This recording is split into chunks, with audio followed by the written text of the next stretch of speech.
Olá, alunos do primeiro ano, tudo bem? Né? Primeira série do ensino médio aí do Colégio Caldas. Essa semana nós vamos ter uma semana mais intensa em relação às aulas do nosso canal. Nós vamos estar trabalhando 3 capítulos que têm muito a ver um com o outro, tá? Que são os capítulos relacionados à distribuição eletrônica, tá bom? Então vou estar projetando aí a aula para vocês, né? A apostila, aliás, para que vocês consigam perceber quais são os capítulos que nós iremos trabalhar e quais são os conteúdos abordados na nossa lista de exercício semanal, no nosso roteiro de estudo semanal aí. Então, nós vamos estar falando daí do capítulo 6 da Química 1, estrutura atômica, o estudo da eletrosfera, níveis e subníveis de energia, tá bom? Além do capítulo 6, nós estaremos tratando sobre outro capítulo também.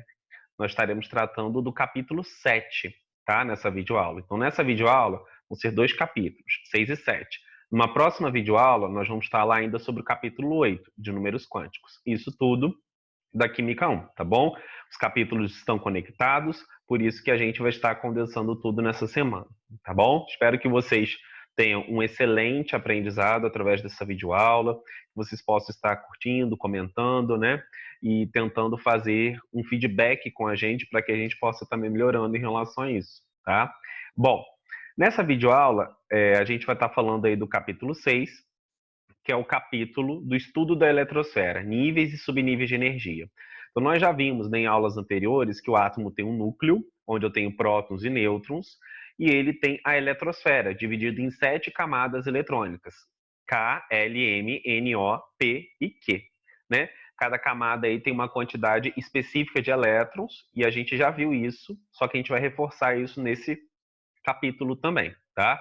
Só que antes eu vou estar lendo aí esse texto introdutório com vocês, da apostila Eleva, sobre um laser. Olha só.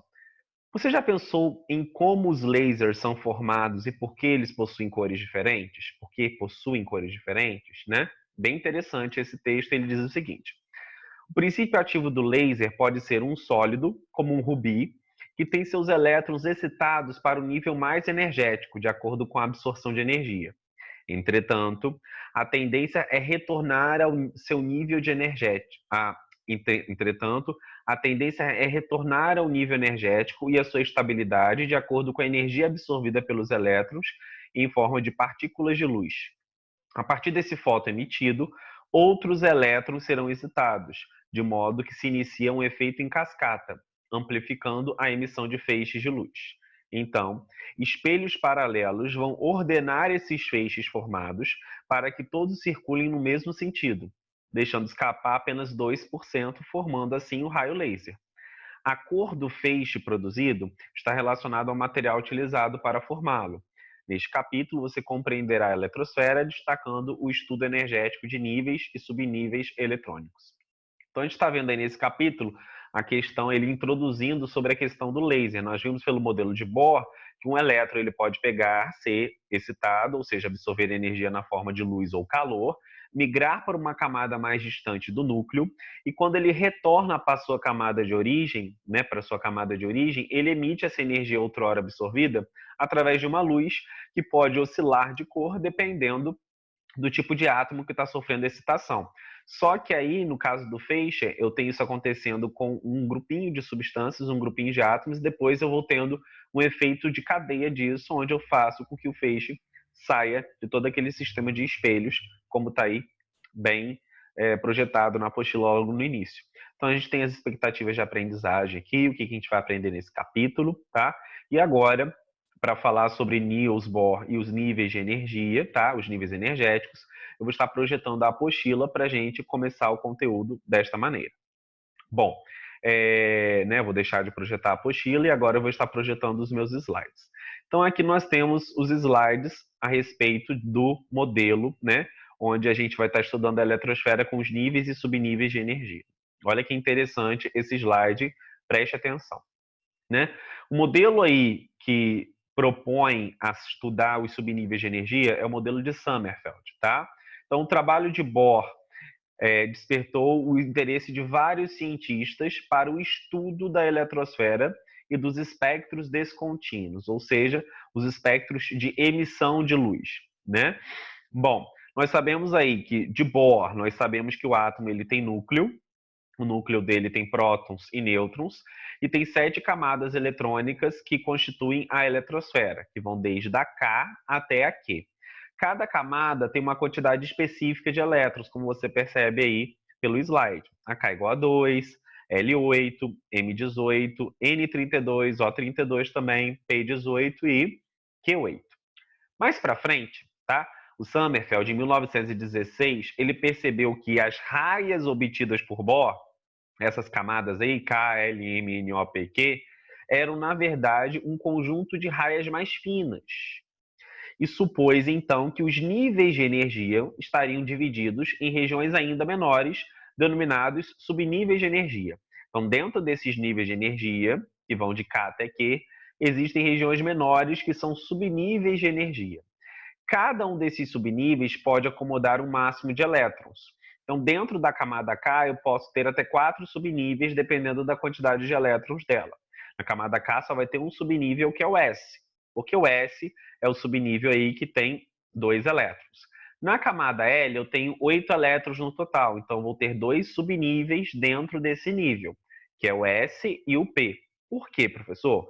Porque o S tem 2 elétrons, o P tem 6. Então, 2 mais 6, 8.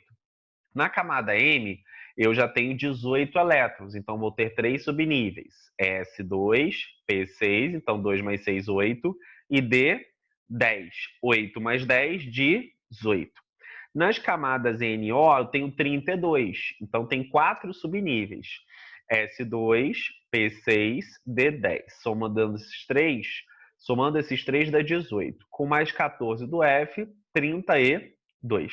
Então percebam aí que o subnível, né, os SPDF estão na camada N. E assim foi projetando, sempre utilizando primeiro o subnível S, indo em direção ao subnível F, e o número de subníveis que tem em cada camada, em cada nível, está relativo à quantidade de elétrons por camada. Como a gente está percebendo aqui nessa figura aqui, né, nem todos os subníveis estão presentes na camada, só realmente aquela quantidade necessária para alcançar o máximo de elétrons nessa camada, certo?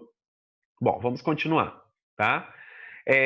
Então, aí o modelo de Sommerfeld, ele previa o seguinte, né? Deixa eu colocar no slide novamente, que eu tirei sem querer. Olha o que ele falava, né? Ele falava que para cada camada eletrônica N, havia uma órbita circular e N-1 órbitas elípticas, com diferentes excentricidades. Essas órbitas elípticas foram, então, chamadas de subníveis ou camadas e caracterizadas por L, onde L igual a 0 subnível S, L igual a 1 subnível P, L igual a 2 subnível D e L igual a 3 subnível F. Então, o que a gente percebe aí, né? A gente percebe que existe uma órbita circular e N-1 órbitas elípticas. Esse N-1 vai depender da quantidade dessas órbitas circulares e da quantidade do número da camada. Olha só. Na primeira camada, que é a K, N igual a 1, porque é a primeira camada. O número de energia é igual a 1 da primeira camada. Então, não vai ter nenhuma órbita elíptica, porque 1 menos 1, substituindo o valor de N aqui, certo? 0. Na segunda camada, na camada L, eu tenho eu dou em 2 tipos de órbitas, porque N igual a 2.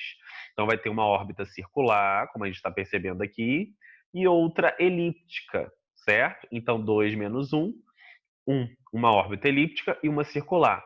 Na camada M, que é N igual a 3, eu vou ter uma órbita circular e vou ter outras 2 órbitas elípticas, porque 3 menos 1, 2. E assim vai se processando aí, camada a camada, tendo as órbitas elípticas sendo propagadas em função do número da camada, tá? A gente tem algumas distribuições baseando essas órbitas circulares e elípticas. Aqui eu tenho do magnésio, como vocês estão percebendo, e aqui eu tenho do bromo. Então, as órbitas circulares e as órbitas elípticas são em funções aí dos subníveis de energia que começaram a ser introduzidos, né, nessa parte da eletrosfera.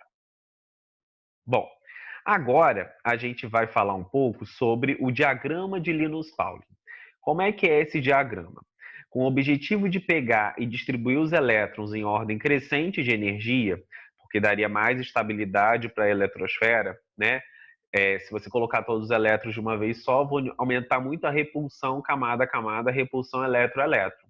Colocando em ordem crescente de energia, eu consigo pegar e ter um átomo mais estável eletronicamente na eletrosfera.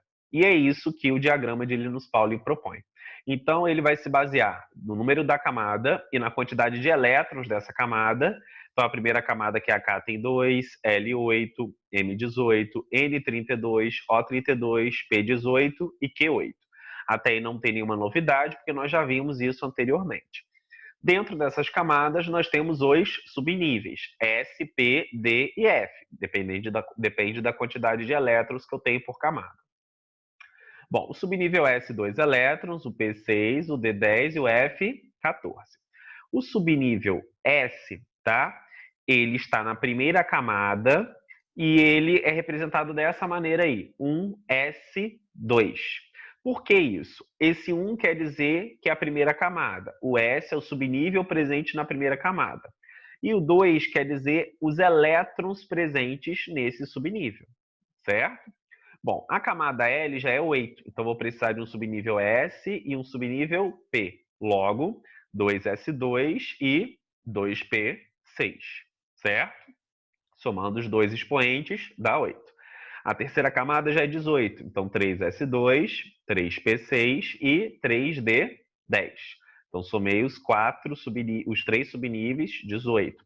A quarta camada é a N, 32. Então vou precisar de um subnível S, P, D e outro F.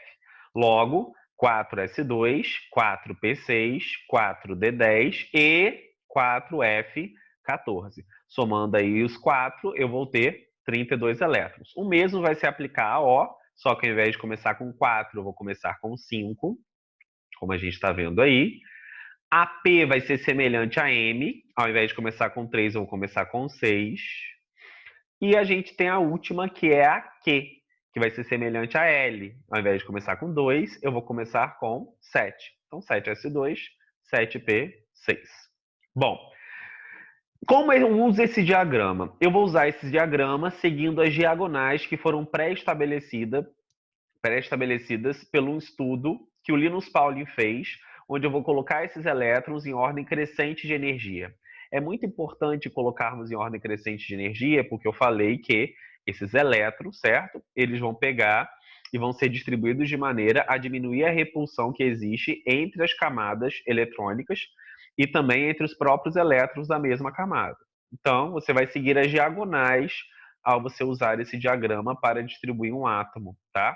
O elétron de um átomo. Então, S2, 2S2, aí depois vem daqui, ó, 2P6, 3S2, depois 3P6, 4S2, depois 3D10, 4P6, 5S2, depois 4D10, 5P6, 6S2, depois 4F14, 5D10, 6P6, 7S2, e para terminar a última diagonal, 5F14, 6D10 e 7P6. Você sempre vai utilizar seguindo essas diagonais. Acabou uma diagonal, vai para a próxima. Acabou outra diagonal, vai para a próxima. E assim por diante. Bom, vamos ver aí como é que funciona essa distribuição energética. É a distribuição dos elétrons seguindo as diagonais dos diagramas, como nós estamos vendo aí, certo? E existe uma colinha do diagrama para a gente estar vendo aí, tudo bem? Então vamos fazer as distribuições e ver como é que a gente processa nisso. Nessas distribuições, toda vez que eu assinalar alguma coisa de vermelho, eu vou estar indicando o subnível mais energético, tá? E o subnível mais energético é sempre o último subnível da distribuição. Toda vez que eu estiver assinalando uma coisa de azul, vou estar assinalando a camada de valência, que é o conjunto de subníveis que compõem a última camada do átomo. Então, oxigênio, número atômico 8. Fazendo a distribuição, 1s2, 2s2, 2p4. Por que foi 2p4, professor? Ora, prestem atenção. Se eu utilizei um S2, que foi da primeira diagonal, o 2S2, que foi da segunda, o próximo seria P6, não? Sim, seria. Mas você tem que lembrar que o P6 é o máximo que eu tenho de elétrons naquele subnível. Eu não preciso de 6, eu só preciso de 4, porque a soma dos elétrons, dos expoentes do elétron, tem que ser igual ao meu número atômico aqui, que é 8.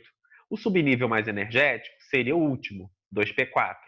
E a camada de valência seria todo o conjunto de subníveis da última camada. Logo, 2s2, 2p4. Próximo exemplo, sódio. Então, seguindo as diagonais, 1s2, 2s2, 2p6. Depois de 2p6 vai vir quem, professor? 3s2. Só que eu não vou precisar de 2, eu vou precisar de 1. Porque o sódio tem número atômico 11, e aí a soma dos expoentes, eu só preciso de um elétron desse subnível aí, né? 3s2. E aí vai ficar 3s1. O subnível mais energético é 3s1 e a camada de valência também é 3s1, tá? Porque essa é a camada mais distante. Lembra que a camada de valência é o conjunto de subníveis que compõe a camada mais externa. No caso do sódio, a camada mais externa é a terceira. No caso do oxigênio, a camada mais externa é a segunda. Olha o fósforo. 1s2, 2s2, 2p6, 3s2. E agora a gente vai ter que ver o quê? Nós vamos ter que ver quanto que falta para o 15. Ali já tem 12. Para 15 faltam 3. Então, meu próximo subnível depois do 3s2 seria o 3p. Então, vai ser 3p3. Certo? O subnível mais energético é o 3p3 e a camada de valência é o 3s2, 3p3. Sim, conjunto de subníveis da terceira camada. A terceira camada tem todos que tem o número 3 aí no início do subnível. Nós temos o cloro, fazendo a distribuição dele, 1s2, 2s2, 2p6, 3s2, 3p5, que é a soma aqui, ó, 2, 4, 10, 12, 17. Qual é o subnível mais energético? 3p5. Qual é a camada de valência? Todos os subníveis da camada mais externa, da camada mais distante. É a terceira. Então, 3s2 e 3p5 são os subníveis da camada de valência. Olha o cálcio. 1s2, 2s2, 2p6, 3s2, 3p6. Depois de 3p6 vai vir 4s2, certo? Quem é o subnível mais energético? 4s2. É sempre o último, esse você nunca vai errar, se Deus quiser, se você seguir o diagrama certinho.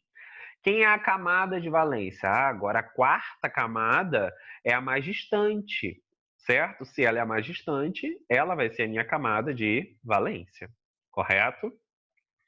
Vamos agora para o escândio. 1s2, 2s2, 2p6, 3s2, 3p6, 4s2. Depois de 4s2, eu vou vir com 3D, olha só, né? Ó, sai do 4s2 e vai para o 3D. Esse 3D, eu não vou precisar de 10, eu só vou precisar de um elétron dele, porque aqui já tem 20, se você for notar. 2, 4, 10, 12, 18, 20. Então, 3D, 1. Quem é o subnível mais energético, Pedro? 3D1. Quem é a camada de valência? Opa, não é a última, professor? Não, é a mais externa. O subnível da 4s2, da camada 4, é mais externo que o subnível da 3d1.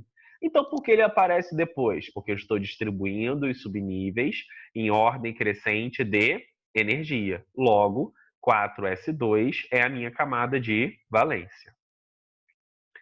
Ferro, 1s2, 2s2, 2p6, 3s2, 3p6, 4s2, 3d6. Bom, quem é o subnível mais energético? 3d6. Porque agora são 26, né? Não são 21, por isso que mudou para d6. Quem é a camada de valência? Continua sendo a 4s2. Agora vamos para um elemento com número atômico um pouco maior, que é o sério, número atômico 58. Fazendo a distribuição, 1s2, 2s2, 2p6, 3s2, 3p6, 4s2, 3d10. Depois do 3d10, vem o 4p6 aqui, ó, no diagrama. Depois do 4p6 vem o 5s2 no diagrama. Depois do 5s2 vai vir o 4f14. Depois do 5s2 vai vir o 4d10, né? Perdoe que eu me confundi no rachorato. Depois do 4d10, aí vai vir o 5p6.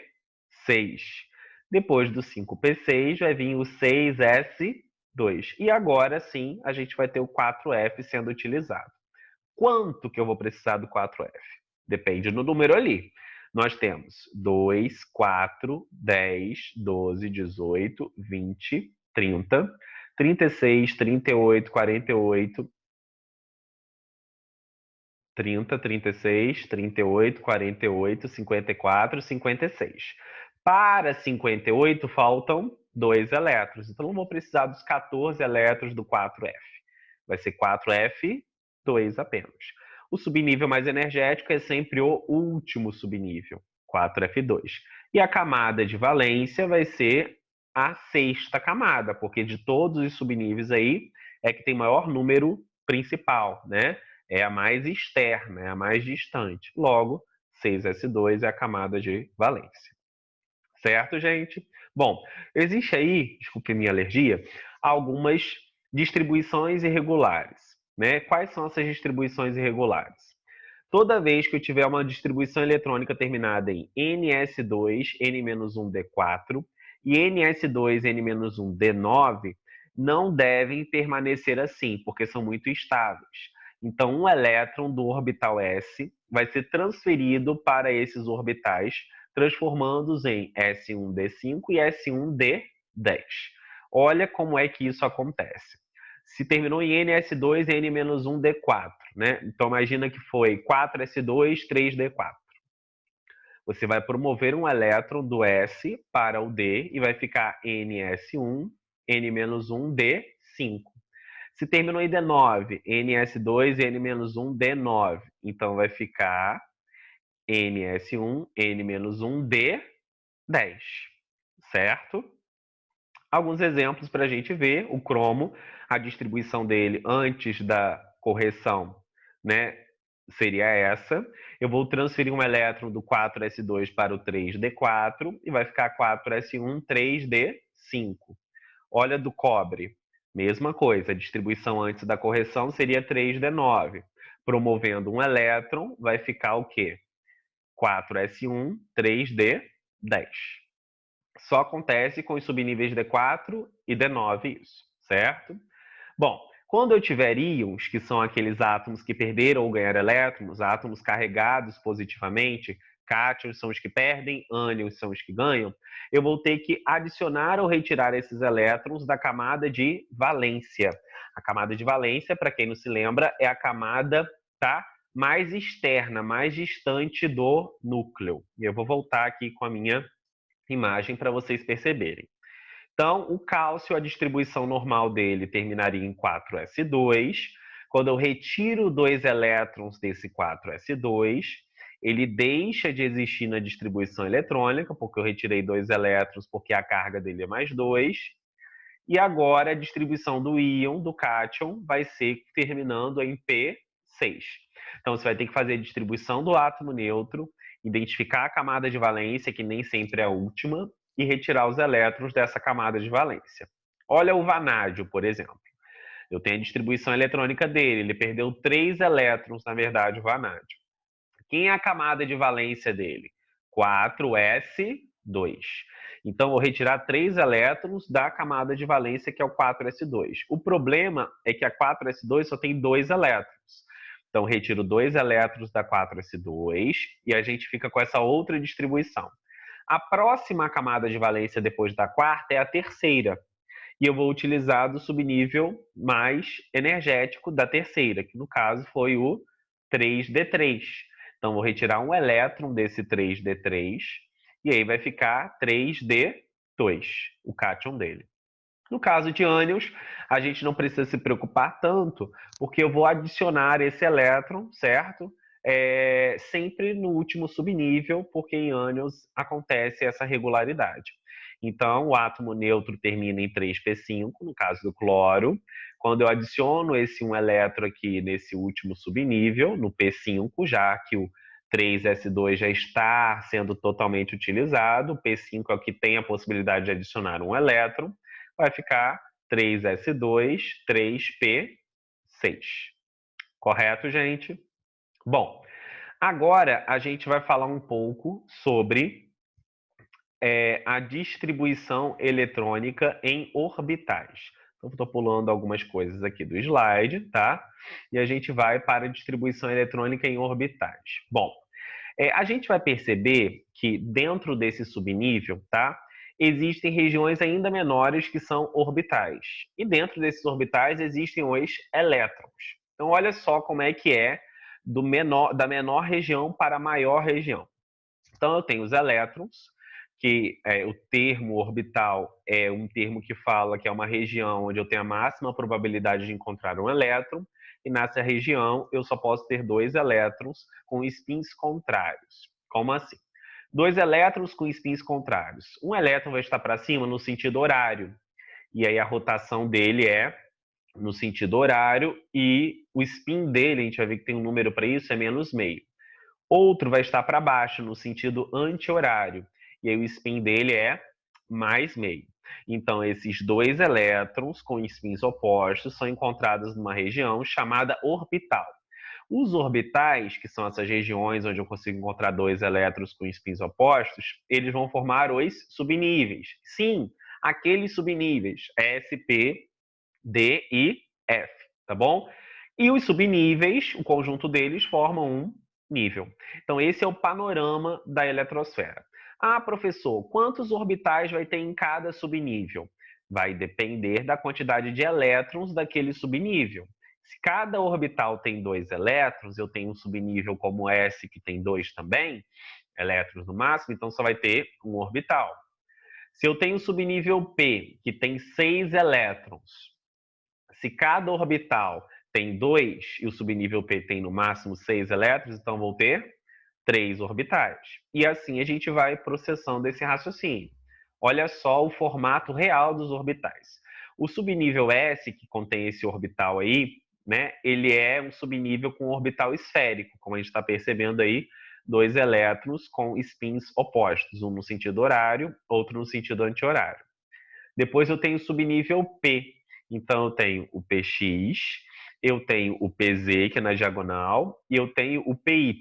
São 3 formas de orbitais diferentes, eixo X, Y e Z.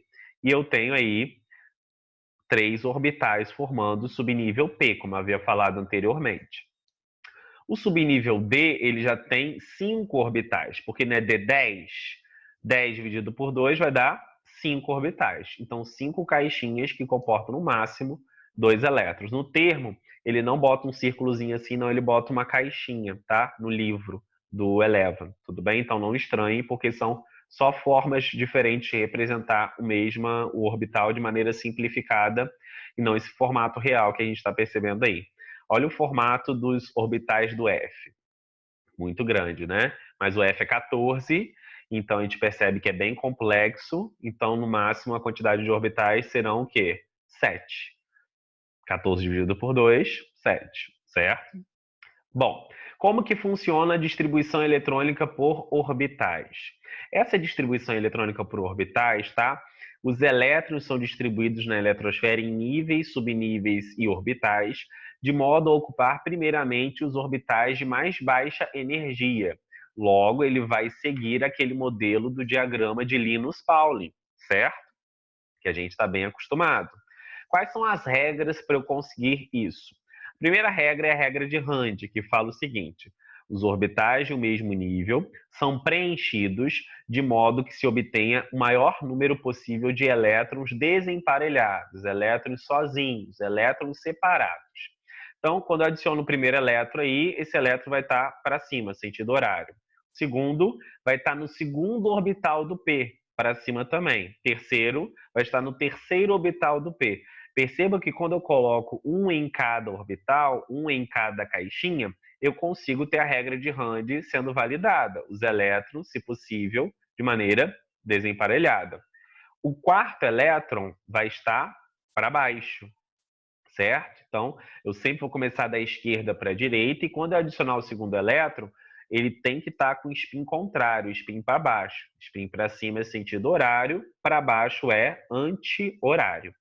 O quinto elétron, eu vou estar adicionando na caixinha do meio, no orbital do meio, e, para finalizar, o sexto. Então, sempre em orbitais separados. O princípio da exclusão de Pauli fala o seguinte: não é permitido num átomo ter elétrons com os números quânticos iguais, com os 4 números quânticos iguais. Logo, para isso, no mesmo orbital, seus spins devem ter sentidos opostos. Então, tá errado se você botar 2 elétrons com o mesmo spin para cima ou para baixo. O correto é um spin para cima e outro para baixo. Correto, gente? A gente vai perceber que não é permitido num átomo ter elétrons com 4 números quânticos iguais, isso é uma realidade, porque quando eu tenho 2 elétrons no mesmo orbital, ele vai ter os 3 primeiros números quânticos iguais. E o último, que é o spin, que vai diferenciar ele de um elétron para o outro, no mesmo orbital. Bom, alguns exemplos aí. O hidrogênio. Então, a distribuição dele, um S1. Por orbitais, um elétron com spin para cima. Acabou, só tem um elétron, é só isso. Nitrogênio, um S2, 2S2, 2P3. Então, subnível S, um orbital, tanto S2 quanto 2S2, e o subnível P, 3 orbitais. Primeiro sentido horário, anti-horário. Horário, anti-horário. Agora, do P, eu vou colocar os 3 isolados, separadinhos. Lembra lá daquele exemplo da regra de Rand. 1, 2, 3. Se possível, permanecer em elétrons desemparelhados em orbitais separados. Ó o oxigênio. Então, aqui vai ter um para cima, um para baixo. Um para cima, um para baixo. E agora, que é P4, o quarto elétron que eu for adicionado ao oxigênio, né, eu tentei desemparelhar os 3 primeiros, o quarto eu vou ter que emparelhar, sempre começando da esquerda para a direita. Então, emparelhou. Certo? A gente tem ainda outros exemplos. Olha o cloro. Então aí tem a distribuição, um para cima, um para baixo, um para cima, um para baixo, um para cima, um para cima, um para cima, para baixo, para baixo, para baixo. 3S2, um para cima, um para baixo. P5, como é que vai ficar? Para cima, para cima, para cima, para baixo, para baixo. Termina aí, no meio, né? Porque se fosse P6, eu completaria o outro, tá? Então, a gente vai para o nosso último caso, que é o do cromo. Olha só. Para cima, para baixo. Para cima, para baixo. Para cima, para cima, para cima. Para baixo, para baixo, para baixo. Para cima, para baixo. P6. Cima, cima, cima. Baixo, baixo, baixo. Agora, lembra que o cromo era uma exceção? Ele seria 4s2, 3d4. Mas eu promovo um elétron dele do s2, ele vira S1 e o D4 vira D5. Só um para cima e ali no D5, 3 para cima. Por que isso acontece? Agora dá para entender melhor. Eu vou promover um elétron que estava emparelhado aqui no 4s2, desemparelhando ele, colocando ele lá no 3d4 que vira D5. Eu consigo desemparelhar um elétron, por isso que essa configuração eletrônica é mais estável do que a outra, tá bom? Aquelas exceções que nós vimos. Bom, com isso, né, até aqui nós acabamos, tá? Acabamos a aula aí relativa à Química 1, dos capítulos 6 e 7. Então, vocês podem pegar e fazer todos os exercícios, né? Só projetar a apostila para vocês verem aqui. Então, nós falamos sobre Niels Bohr, níveis energéticos, diagrama, distribuição eletrônica de íons, e também a distribuição eletrônica por orbitais, como vocês estão percebendo aqui na apostila, com as exceçõezinhas, como a gente já viu. Podem fazer todos os exercícios conceituais e contextualizados, tá? Dos capítulos 6 e 7, além do nosso roteiro de exercícios também semanal, que é entregue para vocês. E aí, na próxima videoaula, eu vou estar falando do capítulo 8, que é o capítulo de números quânticos, que também tem a ver com esse assunto. Obrigado aí pela atenção. Fiquem com Deus, tá? Estudem. tirem as dúvidas, tem um grupo de WhatsApp, tem o próprio comentário no canal que você pode estar fazendo. Então não deixe de levar isso a sério, porque nós estamos levando bastante. Valeu, gente. Brigadão aí. Tchau, tchau.